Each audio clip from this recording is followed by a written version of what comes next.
Welcome to Mind Shield. We protect the mind and pursue the truth. Let's get started.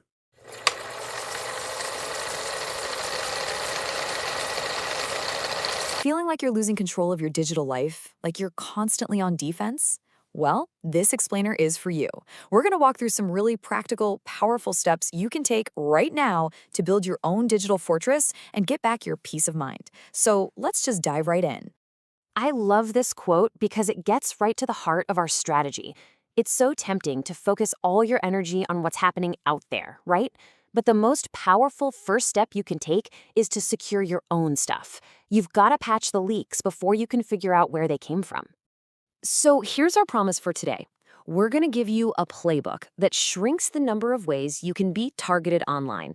But, and this is absolutely crucial, we're going to do it while making sure you preserve critical evidence. We'll show you how to avoid those common, panic-driven mistakes that can actually end up making things a whole lot worse. I always think of this whole process as stopping the bleed. When you're in a crisis, what's the first priority? You stabilize the situation. And in the digital world, that means getting a handle on the chaos, the data leaks, and those constant alerts that can feel just so overwhelming. And to do that, we've got a simple three-part mission. First, we control who and what has access to our digital lives. Second, we systematically preserve evidence of anything that looks suspicious. And third, by doing those first two things, we automatically, dramatically reduce all that background noise and chaos. And that helps us see what's really going on. Okay, let's dive into our first pillar. This is all about making your online accounts as tough to crack as humanly possible. Think of it like locking the doors and windows of your digital house. Look, most intrusions don't happen because of some sophisticated movie-style hack. They happen through simple, weak entry points that we can easily fix. Here are 4 incredibly effective steps you can take today. First, get a password manager. It lets you create unique, super strong passwords for every single site, and you don't have to memorize a thing. This alone closes the most common way people get compromised. Second, turn on multi-factor authentication everywhere. We'll touch on that in just a second. Third, go audit your account recovery info. Is it an old phone number or an email you never check? That's a back door right into your account. And finally, get in the habit of reviewing your active sessions. Think of it as your digital alarm system. So let's quickly define MFA because it's just so important. It basically means that even if a bad guy steals your password, they still can't get in without that second piece of proof, usually a code from an app on your phone. It is, without a doubt, the single most effective thing you can do to protect your accounts. Period. All right, so our accounts are hardened.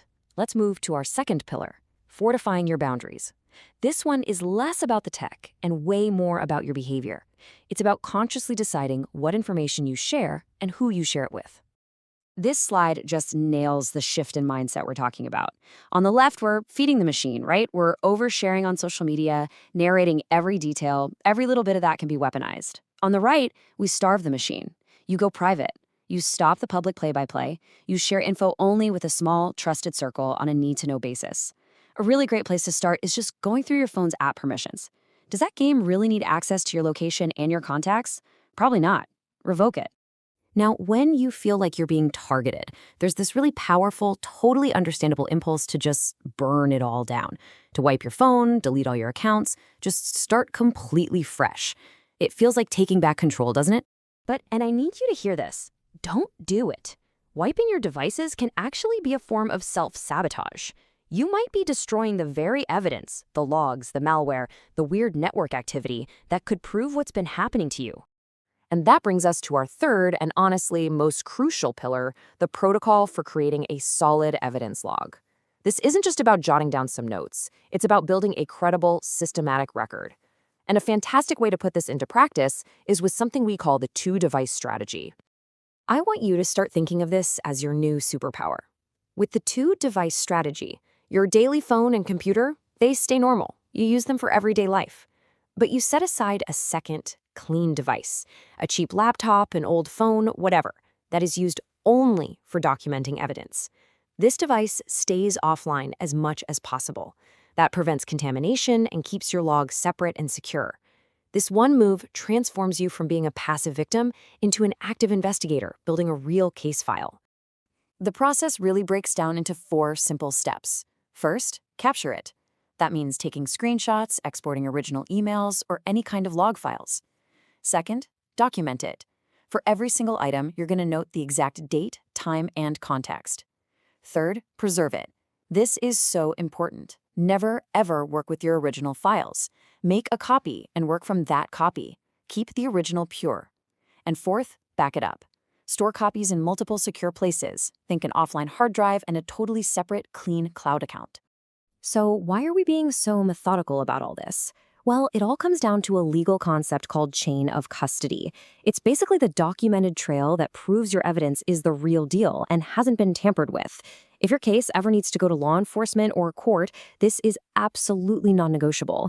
Your logbook is that chain of custody. So what exactly should you be logging? Short answer, everything. Dates and times are mandatory for every entry. Log any suspicious message, post, or email. Grab the URLs and usernames involved. When you take a screenshot, make sure you get the whole screen, including the clock and the date in the corner. Note down any bizarre device behavior, and if there's any physical damage to your property, take clear, well-lit photos. Okay, let's bring all this together. We've covered a lot of ground, I know, but it all boils down to a clear, actionable plan that helps you regain control. You're leaving this explainer with a concrete playbook in your hands. You now know how to harden your accounts to stop the bleeding. You know how to fortify your boundaries to starve malicious actors of information. And most importantly, you have a protocol to document what's happening and build a credible, powerful case file for yourself. But this is just the beginning. Now that you know how to log evidence, our next session is going to focus on what we call environmental baselining.